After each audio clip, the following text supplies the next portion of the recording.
आज आम आम दशम क्लास संस्कृत ग्रामर तृतीय चैप्टर कौन तद्धित प्रकरण अभ्यास प्रश्नपत्र करवा।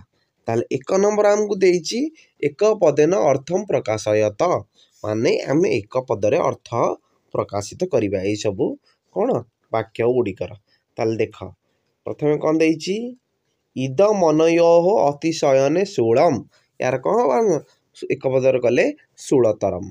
तापर अयमेषु अतिशयने प्रिय एक पदर कले आको हम प्रियतम।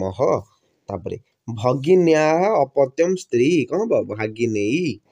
तापर पर्वतस्य अपत्य स्त्री कौन पार्वती। तापर बहु अस्ति अस्य कौन बहुस है बहुस हम।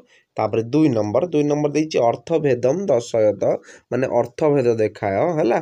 दैत्य दैत्य अर्थ कौन असुर बुझेगा।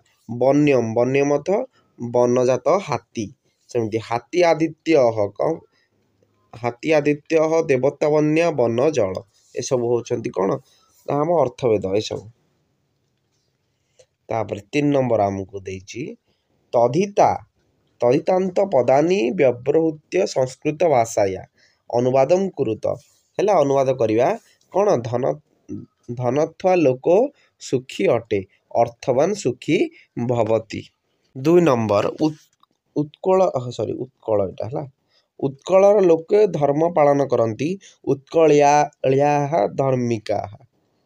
तापर कौन बा पस्तुंक पुओ माने जदुवंशीकर बंधु थिले कौन पांडवा जादनबानाम बांधवा।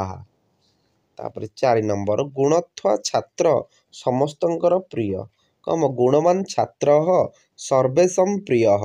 5 नंबर से 3 नंबर एटा क्वेश्चन मो मामू तांको बापांक भाई ताले मम मातुल तस्य पितृव्य ये आमर सबुतक क्वेश्चन सरीगला।